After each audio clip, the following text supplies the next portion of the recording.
एक कहानी के साथ, एक छोटी सी कहानी के साथ शुरुआत करूंगा। एक शख्स, एक आदमी एक गुरु के पास गया और गुरु के पास जाकर के उसने पूछा कि गुरुजी ये बताइए कि जीवन का मूल्य क्या है। गुरु ने उससे कहा कि ये एक पत्थर ले और इसे ले करके जा और बाजार में जा करके इसका मूल्य, इसकी कीमत जा करके मालूम करके आ, लेकिन ध्यान रखना कि इसे बेचना नहीं है। वो गया, पत्थर को हाथ में लिया और जा करके उसने, पहले उसे एक फल वाला मिला, वो अपने ठेले पर कुछ फल लगाए हुए था, उसके पास संतरे थे। उसने कहा कि ये इस पत्थर का कीमत क्या है, इसका मूल्य क्या है। उसने कहा 12 संतरे ले ले और इसे मेरे हाथों में दे दे। उसने कहा, मेरे गुरु ने कहा इसे बेचना नहीं है। उसके बाद वो फिर आगे बढ़ा। एक सब्जी वाला बैठा था, सब्जी वाले से उसने पूछा कि इस पत्थर की कीमत क्या है। उसने कहा, एक बोरा आलू उठा ले और ये पत्थर मुझे दे के चला जा। उसने कहा, मेरे गुरु ने कहा इसे बेचना नहीं है। फिर वो और आगे बढ़ा, उसको एक सुनार की दुकान दिखाई दी। उस सुनार की दुकान के अंदर वो चला गया और जा करके उसने कहा कि इस पत्थर की कीमत क्या है। सुनार ने उस पत्थर को देखा, उसने कहा 50,000 दूंगा, अगर देना है तो दे दे। वो जाने लगा। उसने कहा 1,00,000 दे दूंगा, तू क्या चाहता है। उसने कहा, नहीं, मेरे गुरु ने कहा इसे बेचना नहीं। उसके बाद वो फिर आगे बढ़ा तो उसको एक दिखाई दी दुकान, वो थी हीरो के जौहरी की। वो उस हीरो के जौहरी के पास पहुंचा और जाकर के उसको दिखाया। जौहरी ने जैसे ही उस पत्थर को देखा, उसने कहा, कहां से लाया है ये बेशकीमती रूबी। उसने उसको एक लाल कपड़े के ऊपर रखा और उसको बड़े गौर से देखने लगा। बोला कि मैं अपना सब कुछ भी अगर बेच दूं, मैं इसकी कीमत अदा नहीं कर सकता हूं। वो बेचारा बड़ा परेशान और बड़ा हिरासान होकर के वापस गुरु के पास आया। गुरु से आकर के कहने लगा, अपनी आप बीती बताई। गुरु, मैं यहाँ गया था और ऐसा हुआ। संतरे वाले ने कहा कि 10 संतरे ले ले और आलू वाले ने कहा कि 1 बोरा आलू ले ले। सुनार ने कहा कि 50,000 दूंगा, 1,00,000 ले ले। और जौहरी के पास गया तो उसने ये मुझसे कहा, तो अब गुरु बता कि इस पत्थर का मूल्य क्या है। उसने कहा, इस पत्थर का मूल्य यही है कि तू जैसा चाहे इसे, इसका मूल्य बना दे। तू चाहे तो इसे 12 संतरों में बेच दे, तू चाहे तो इसे 1 बोरा आलू में, और चाहे तो इसे 50,000 और 1,00,000 में, और अगर चाहे तो इसे बेशकीमती बना ले। मालूम है, हमारी जिंदगी भी खुदावंद ने बेशकीमती बनाई है। बेशकीमती बनाई है। उसने मिट्टी में से उठाया और उसने अपना जीवन का श्वास उसमें फूंक दिया। शुक्रिया अदा करिए उस खुदा का जो पत्थर, जो मिट्टी जिसका वजूद नहीं है, जो लोग नहीं पहचान पाते कि इसकी कीमत क्या है। मेरे खुदा ने कहा कि तू मेरी दृष्टि में प्रतिष्ठित और अनमोल ठहरा है, क्योंकि मैंने तुझसे प्रेम किया है। 1 तिमुथियुस उसके पहले अध्याय और उसके 18वें और 19 पद के अंदर, और वहां पर उससे यह कहने लगा, हे तिमुथियुस, उन भविष्यवाणियों के अनुसार जो पहले तेरे विषय में की गई थी। बोलिए, मेरे लिए भी भविष्यवाणी की गई है। पौलुस तिमुथियुस को भी यही बात बता रहा है, यही बात सिखा रहा है। जैसे पासवान अपने चेलों को, अपने सेवकों को, अपने लीडर्स को इस बात को सिखाते हैं, ये तिमुथियुस, उन भविष्यवाणी के अनुसार जो पहले तेरे विषय में की गई थी, मैं ये आज्ञा सौंपता हूं कि तू उनके अनुसार अच्छी लड़ाई को लड़ता रहे। लड़ाई को लड़ता रहे। आप युद्ध के क्षेत्र में हैं, बगैर लड़ाई लड़े आप विजयी नहीं हो सकते। पासबानी की सेवा या लीडरशिप की सेवा या परमेश्वर के भवन में आकर के आप एक बहुमूल्य स्थान रखते हैं प्रभु यीशु मसीह के दृष्टि में, ये ऐसे ही नहीं है इसके लिए युद्ध लड़ना पड़ेगा। उसने कहा कि तू अच्छी लड़ाई को लड़ता रहे और विश्वास और अच्छे विवेक को थामे रहे, क्योंकि इसको दूर करने के कारण बहुतों का विश्वास रूपी जहाज डूब गया। विश्वास रूपी जहाज डूब गया। बोलिए, मैं अपना जहाज डूबने नहीं दूंगा।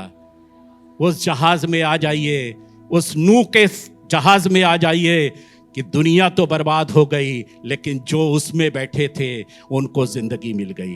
बोले, मैं अपने जहाज को डूबने नहीं दूंगा। हालेलुया। खुदावंद ने आपको ये जिंदगी बख्शी है। आप उसकी दृष्टि में प्रतिष्ठित हैं, बेशकीमती हैं, बहुमूल्य हैं। और आज मेरे इस मजमून का, इस कलाम का मजमून ये है, विषय ये है, अपने जीवन को बहुमूल्य बनाएं। Make your life precious. मैं अपने जीवन को बहुमूल्य बनाऊंगा। युद्ध करना पड़ेगा, लड़ाई को लड़ना पड़ेगा, विश्वास की अच्छी कुश्ती करनी पड़ेगी, विश्वास को थामे रखना पड़ेगा, क्योंकि अगर विश्वास थामे नहीं रहेंगे तो जहाज डूब जाएगा। चलिए आइए कुछ बातें सीखेंगे जो बहुत महत्वपूर्ण है, और मैं आपसे कहना चाहता हूं कि इसको बहुत हल्के में बिल्कुल मत लीजिएगा। कई बार हम पढ़ते हैं और इसको टेक इट ग्रांटेड, ठीक है, लिखी है, हमने जल्दी से उसे पढ़ी, लेकिन जैसा अभी पादरी मोहित बता रहे थे, अंडरलाइन करिए उसे, देखिए ये किसके लिए लिखी है, क्यों लिखी है, क्या मतलब है इसका, निकालिए। पहला कुरिन्थियों उसका 10वां अध्याय और उसके पहले पद से लेकर के और 11वें पद तक इसकी चर्चा आज करेंगे और सीखेंगे आसमान का खुदा मुझे और आपको क्या सिखाना चाहता है। पहला कुरिन्थियों 10वां अध्याय और उसके पहले पद से यहां पर लिखा हुआ है, हे भाइयों, मैं नहीं चाहता कि तुम इस बात से अनजान रहो। हे भाइयों, डू नॉट बी इग्नोरेंट। इस बात से आप अनजान मत रहिए कि चोर चोरी करने के लिए आता है, नाश करने के लिए आता है, घात करने के लिए आता है। सिर्फ इसी पर मत आधारित हो जाइएगा कि प्रभु यीशु मसीह ने कहा कि मैं इसलिए आया हूं कि तुम जीवन पाओ और बहुतायत का जीवन पाओ। अब प्रभु आप तो आएंगे और हमको लेकर के चले जाएंगे, स्वर्ग का राज्य तो हमारा ही है। लेकिन अगर विश्वास की अच्छी कुश्ती नहीं लड़ेंगे तो विश्वास का जहाज भी डूब जाएगा। अच्छी कुश्ती मुझे और आपको लड़नी पड़ेगी। और इसीलिए पौलुस पहले कुरिन्थियों की कलीसिया को यह बात सिखा रहे हैं और कह रहे हैं कि हे भाइयों, मैं नहीं चाहता कि तुम इस बात से अनजान या अज्ञात रहो। फिर आगे लिखा है कि हमारे सब बाप दादा बादल के नीचे थे। अब बता रहा है कुछ बातें, बता रहा है अपने बाप दादों के जिक्र को यहां बयान किया जा रहा है। लेकिन अगर आप गौर से पढ़ेंगे, आपके हाथ में अगर बाइबल है तो आप पढ़ेंगे तो उसकी हेडिंग कुछ इस तरीके से लिखी हुई है, इज़राइल के इतिहास से चेतावनी। और ध्यान दीजिएगा कि हम जो जीवन जीते हैं ना, जो हमारा तौर और तरीका होता है, जो हमारी भाषा होती है, जिस तरीके से हम व्यवहार करते हैं, जिस तरीके से हम आचरण करते हैं, ये सारी बातें हमारी एक इतिहास बन जाती हैं और ये याद की जाती है, पीढ़ी से पीढ़ी तक याद की जाती है। हम याद करते हैं ना, हमारे दादा ऐसे थे, हमारे नाना ऐसे थे, हमारे पापा ऐसे थे, याद करते हैं। वैसे ही ये कह रहा है, तुम इन बातों से अनजान न रहो कि हमारे सब बाप दादा बादल के नीचे थे। ये दिखा रहा है खुदा की हुजूरी को, ये बता रहा है खुदा की प्रेजेंस को। बादल दिखाता है खुदा का साया। ये चर्चा किसकी की जा रही है? ये इजरायली कौम की, जिन्हें खुदावन मिस्र की गुलामी में से निकाल करके उस प्रतिज्ञा के देश में लेकर के जा रहा है। अब उनकी चर्चा की जा रही है और इजराइल का इतिहास लिखा जा रहा है। लेकिन उसके आगे कुछ लिखा गया, चेतावनी। जब चेतावनी है तो इसके मतलब कि ये कॉशन है और इससे हमें कुछ सीखना है। तभी पौलुस कह रहे हैं कि हे भाइयों, मैं चाहता हूं कि तुम इन बातों से अनजान ना रहो कि हमारे सब बाप दादा बादल के नीचे थे, खुदा की हुजूरी में थे। कितने सिंसियर थे हमारे नाना, चर्च जाने में बिल्कुल 1 मिनट की देर नहीं करते थे। रात में जूतों में पॉलिश करते थे, कपड़े प्रेस करते थे और सुबह 5 बजे निकल जाते थे। मैं अपने ही नाना की बता रहा हूं, निकल जाते थे पैदल।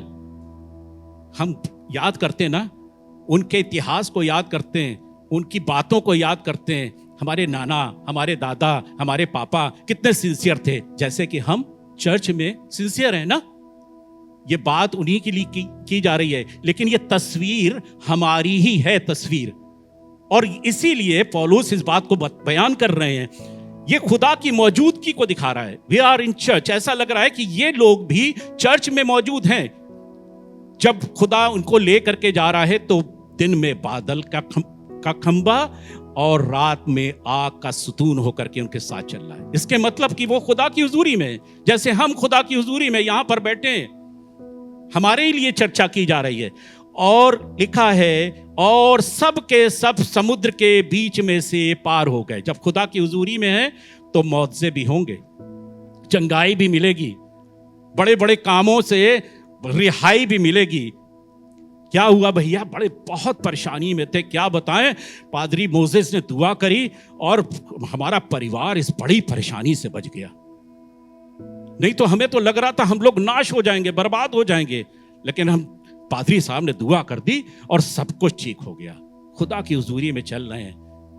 पादरी साहब ने दुआ करी, लाल समुंदर बीच में से 2 भाग हो गया, निकल गए, खुदा के लोग निकल गए। बड़ा अच्छा लग रहा है, बहुत अच्छी बातें हैं ये सब। और सब समुद्र के बीच में से पार हो गए। इसके मतलब ये दर्शा भी ये भी रहा है कि ये इन्होंने मूसा का बपतिस्मा लिया। लिखा है यहां पर, अगर आप पढ़ेंगे, और सबने बादल में और समुद्र में मूसा का बपतिस्मा लिया। हमने धार्मिकता भी अपनी पूरी कर ली है, चर्च में आते हैं और उसकी हुजूरी में बैठते हैं। हमारे जीवन में बड़े बड़े आश्चर्य कर्म हो जाते हैं। हमको लग रहा था कि अब हम बर्बाद हो जाएंगे, लेकिन सब कुछ अच्छा हो गया और हमने बैप्टिज्म भी ले लिया। अब हम चल रहे हैं हम खुदा की हुजूरी में। देखिए आगे क्या हुआ। और लिखा है, और सबने एक ही आत्मिक भोजन किया। सबको कलाम सुनाया जा रहा है। कलाम सुनने के बाद पादी साहब से करे, भाई साहब मैसेज बहुत अच्छा मैसेज था, आपने इतना अच्छा बोला आज। सबने एक ही आत्मिक भोजन किया और एक ही आत्मिक जल से पिया। इसके मतलब कि they were very sincere in church activities। वो उनको सारी चर्च की सारी बातों को, सारी धार्मिकताओं को, कुछ लोग होते हैं ना कि खुदावन की मेज में शामिल होने के लिए, कुछ हो ना हो, 4 संडे आए ना आए, लेकिन पहले संडे हम जरूर जाएंगे क्योंकि आशा होती है। उसके बदन में, उसके गोश्त में, उसके लहू में हम जरूर शामिल होंगे। हम चाहे साल भर चर्च जाए ना जाए, लेकिन गुड फ्राइडे में हम जरूर जाएंगे।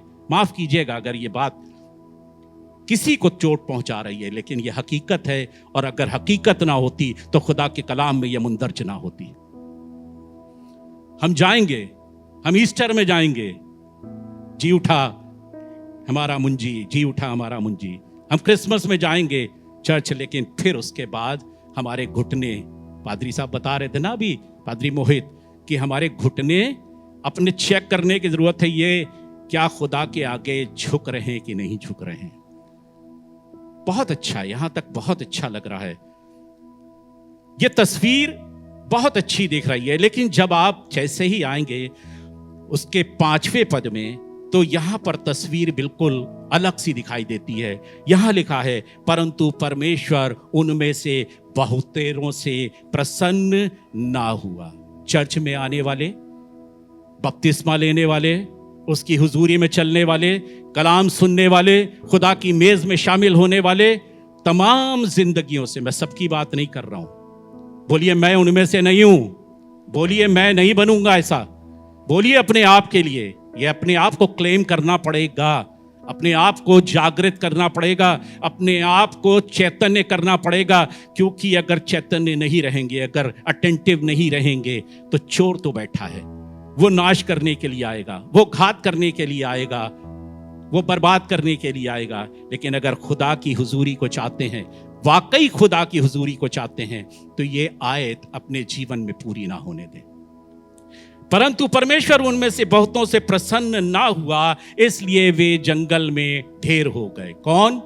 वो जिनकी दुहाई सुन करके आसमान का खुदा उतर आया था और कह रहा था, मैंने इनकी दुहाई को सुना है, इसलिए अब मैं उतर आया हूं कि इन्हें इस गुलामी में से छुड़ा करके प्रतिज्ञा के देश में लेकर के जाऊं।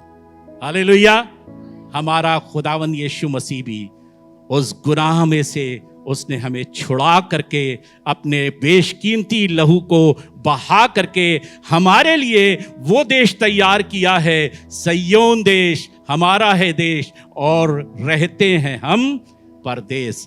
इस परदेश में जो जंगल का देश है, इसमें कैसे चलना है मालूम है? ये बहुत सावधानी से चलने की जरूरत है, क्योंकि खुदा कह रहा है इनमें से बहुतेरे प्रसन्न, खुदा को बहुतोरे ने प्रसन्न नहीं किया, इसलिए वह जंगल में ढेर हो गए। बोलिए, हम ढेर नहीं होंगे, हम ढेर नहीं होंगे।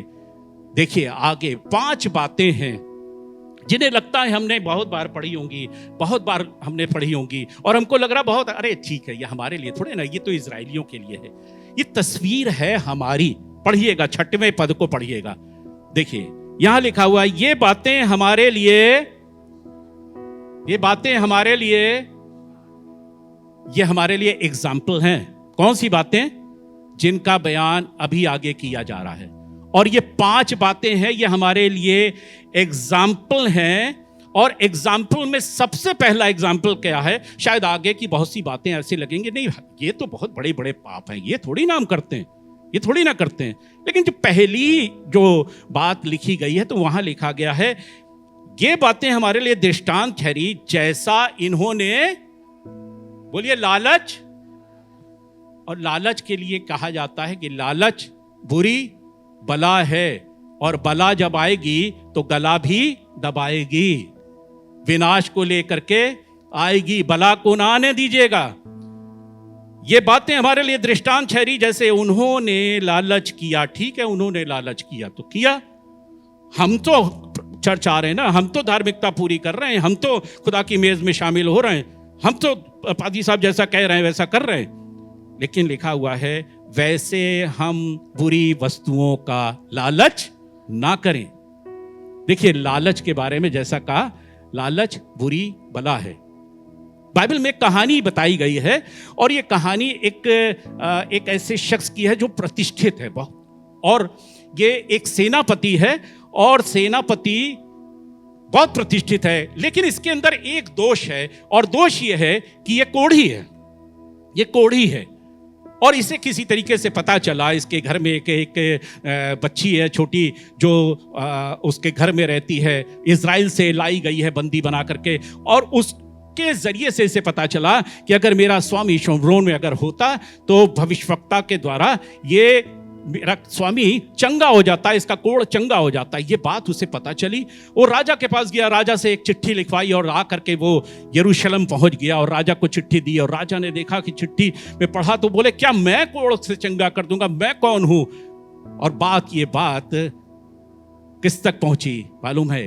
एलीशा भविष्यवक्ता तक पहुंची, और उसने उसे अपने घर, अपने द्वार पर बुलवा भेजा। और वो जब आया तो आ करके वो अपने पूरे रथ लाव लश्कर के साथ आया। और मालूम है, बाइबल में अगर आप पढ़ेंगे, ये आपको मिलेगी 2 राजा उसके 5वें अध्याय, पढ़िएगा घर जाकर के। बहुत इंटरेस्टिंग स्टोरी है, और बहुत सीखने की बात है कि लालच बुरी बला है। ये आया और बहुत सा सोना, कई किकार सोना, चांदी और 10 वस्त्र, बहुत बेशकीमती वस्त्रों को लेकर के आया, और आ करके ये उसके द्वार पर खड़ा हो गया। एलीशा भविष्यवक्ता अंदर था, उसने अपने सेवक को बाहर भेजा और उससे कहा, जा उससे कह दे कि यर्दन में 7 डुबकी मार ले, और वो ज्यों का त्यों हो जाएगा, और वो कोढ़ से शुद्ध हो जाएगा। वो झुंझला गया, वो बहुत क्रोधित हो गया। उसने कहा, मैंने तो सोचा था कि वो बाहर निकलेगा, मेरे ऊपर हाथ रखेगा, पादरी साहब हाथ रखेंगे, दुआ करेंगे। कई बार हम लोग भी चर्च में ऐसे ही करते ना, पादरी साहब ने हाथ नहीं रखा, हमारे लिए दुआ नहीं करी। सेवक आया, उसने ये वाली बात बता दी। वो क्रोधित हो गया, और क्रोधित हो गया उसने कहा कि क्या मेरे देश में क्या बहुत से नदियां नहीं हैं? क्या वो इज़राइल के इन जलाशयों से कहीं ज्यादा उत्तम नहीं है? वो नदियां जो वहां पर हैं। और बहुत कुड़कुड़ाता हुआ वो चला जा रहा था। उसके सेवक बहुत बुद्धिमान थे और सेवकों ने कहा कि अगर भविष्यवक्ता तुझसे कोई बड़ी बात करने के लिए कहता तो क्या तू नहीं करता? ये तो बहुत मामूली सी बात है। ये बात उसको समझ में आ गई और वो लौटा और जा करके उसने यर्दन में 7 डुबकी मारी और 7वीं डुबकी के बाद ही उसका शरीर बच्चे का सा हो गया, कोमल हो गया और उसने जान लिया कि इज़राइल ही में खुदावंदों का खुदा मौजूद है। हालेलुया। और वो जितनी चीजें लेकर के आया था बेशकीमती, वो लेकर के फिर पहुंचा एलीशा के द्वार पर और उससे कहा कि ये भेंट मेरी ग्रहण कर ले। कहानी कुछ इस तरीके से बताती है, उसने कहा कि नहीं, मुझे यहोवा की सौगंध जिसकी मैं आराधना करता हूं, मैं ये भेंट नहीं लूंगा। उसने बहुत कंपेल किया, बहुत उसे कहा कि ये भेंट ग्रहण कर ले। नहीं, मैं इस भेंट को ग्रहण नहीं करूंगा। उसने कहा कि अच्छा एक काम कर कि मुझे 2 खच्चर मिट्टी दे दे, मैं इसे लेकर के जाऊंगा। मालूम है ये दर्शा ये रहा है क्योंकि वो यरूशलेम की मिट्टी पे आ करके उसे जिंदगी मिल गई थी, वो चंगा हो गया था। खुदा के लोगों, परमेश्वर के भवन की मिट्टी भी मालूम है बेशकीमती है। उसे पता चल गया था कि ये वो जगह है जहां से मेरा कोढ़ चंगा हो गया। अब ये घुटने झुकेंगे तो खुदा की हुजूरी में झुकेंगे, उसी मिट्टी में झुकेंगे, उसी जगह पे झुकेंगे। और ये बेशकीमती चीजें वो फिर वापस लेकर के और उस मिट्टी को वापस लेकर के जा रहा था। एलीशा का एक सेवक भी था, उसका नाम था गेहजी। गेहजी ये सब देख रहा था। उसने देखा कि अरे स्वामी को क्या हो गया, ये सब कुछ इसने त्याग दिया, कुछ नहीं लिया। उसने वो दौड़ा और उसके पीछे पीछे पहुंचा और उसने कहा इसमें से कुछ ना कुछ तो मैं जरूर ले लूंगा। तुझे किस बात की जरूरत थी? वो तो यरूशलेम आया, चंगा हो गया और यरूशलेम की मिट्टी को भी वो यहां से ले जा रहा है और तेरी निगाहें उस बेशकीमती मूल्यवान चीजों के ऊपर लगी हुई है। वो दौड़ा उसके पीछे और लिखा हुआ है कि नामान ने जब उसे देखा तो वो रुक गया और रुक करके उसने कहा कि क्या सब कुशल तो है? उसने कहा हाँ सब कुशल है, और लेकिन मेरे स्वामी ने एक बात कही है कि उसके यहाँ कुछ मेहमान आए हैं, तो इसलिए 1 किक्कार चांदी दे दे और 2 वस्त्र दे दे मुझे। तो उसने कहा अरे 1 किक्कार क्या, 2 किक्कार ले जा। मालूम है जब लालच आता है तो लालच झूठ के साथ आता है।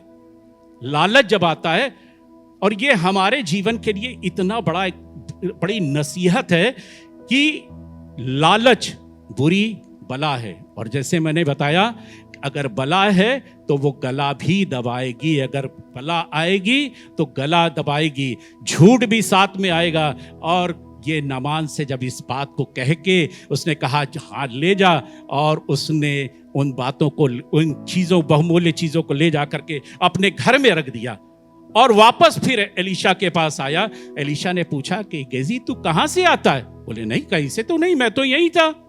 उसने कहा जब तू उस रथ के पीछे था और जब वो उतरा तो मैंने उसे देखा है, मैंने तेरी सब बातों को देखा है।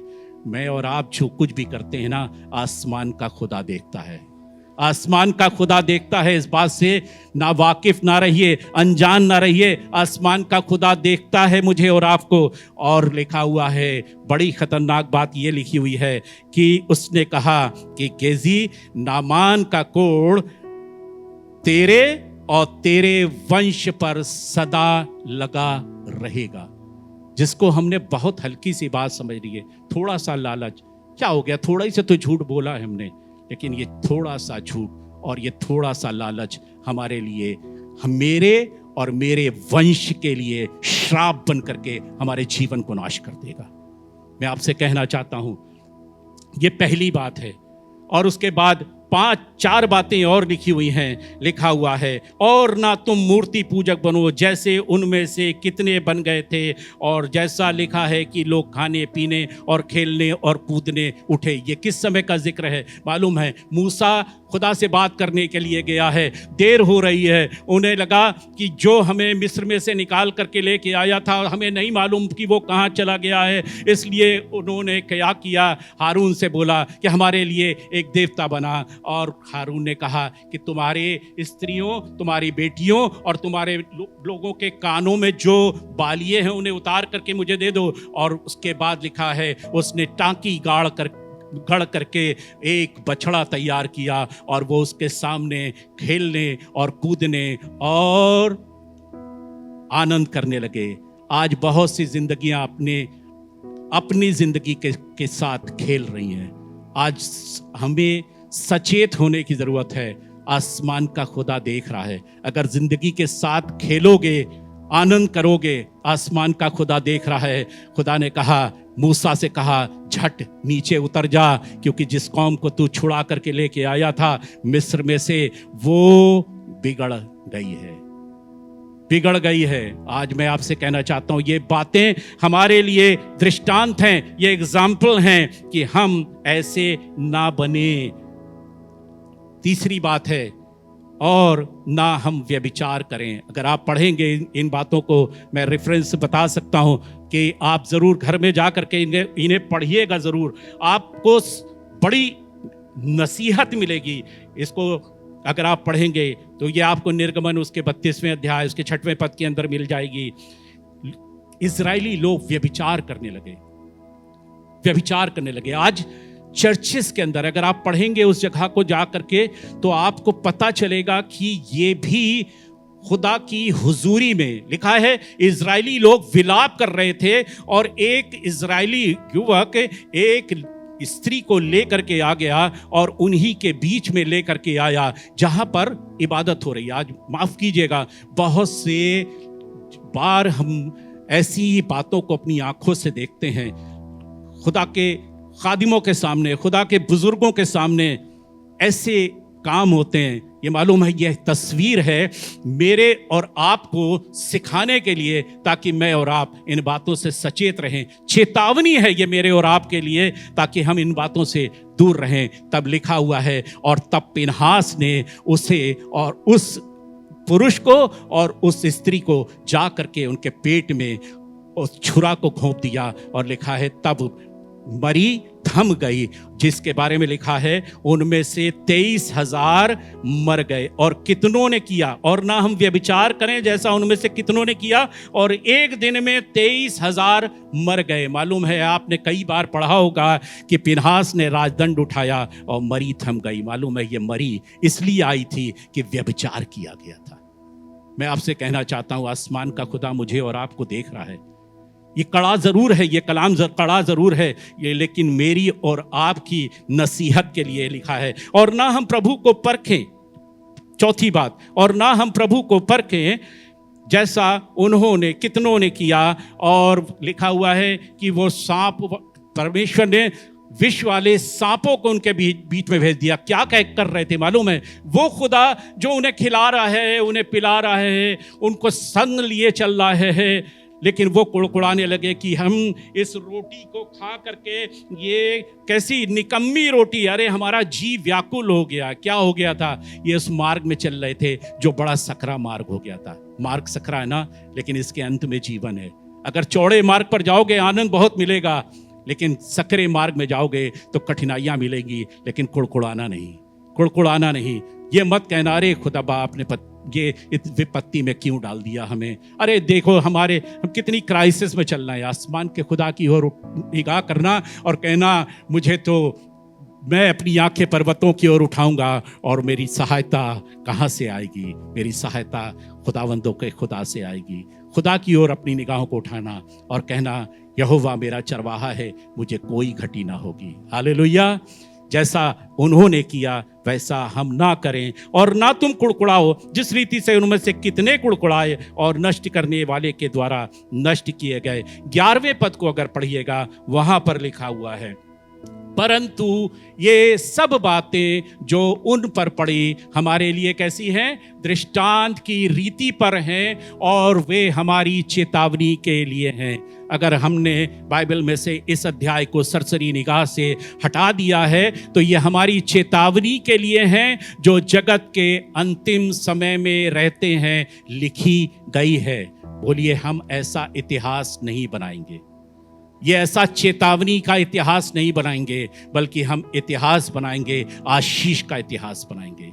बोलिए, खुदा की बरकत का इतिहास बनाएंगे, खुदा की सामर्थ का इतिहास बनाएंगे कि वो हमारे साथ है, वो हमें संग संग लिए चल रहा है। जब खुदा की हुजूरी में चल रहे हैं तो उसका वायदा है कि मैं तुम्हें जहां मैं रहूं वहां तुम भी रहो। उनमें से बहुतेरे ढेर हो गए जो मिस्र की गुलामी में से निकाले गए और कनान मुल्क में जाने का वायदा किया था खुदा ने, लेकिन उनमें से बहुतेरों से प्रसन्न नहीं हुआ। इसलिए वो कह रहा है ये बातें हमारे लिए दृष्टांत ठहरी गई हैं कि जो उन पर पड़ी थी ये चेतावनी के लिए हैं, ताकि हम जो अंतिम समय में रहते हैं ये हमारे लिए लिखी गई हैं, ताकि हम इन बातों से सचेत रहें। मैं आपसे कहना चाहता हूँ, आज इस बात का प्रॉमिस करें कि मैं लालच नहीं करूँगा। बोलिए, लालच नहीं करूँगा। अगर आपको लगता है मैंने तो कभी नहीं किया, अपने दिल पर हाथ रख करके पूछिएगा, क्या कभी किया है? अगर नहीं किया है तो आप आशीषित हैं। लेकिन आज खुदा का कलाम मेरी और आपकी जिंदगी से बातचीत कर रहा है। लालच नहीं करेंगे, मूर्ति पूजा नहीं करेंगे, व्यभिचार नहीं करेंगे, परमेश्वर को परखेंगे नहीं और कुड़कुड़ाएंगे नहीं, क्योंकि यीशु मसीह का लहू हमें धर्मी ठहराता है। मैं आपसे कहना चाहता हूं, खुदा की महिमा को किसी नदी के जल से उसकी महिमा को उससे ज्यादा बढ़ करके ना कर दीजिए।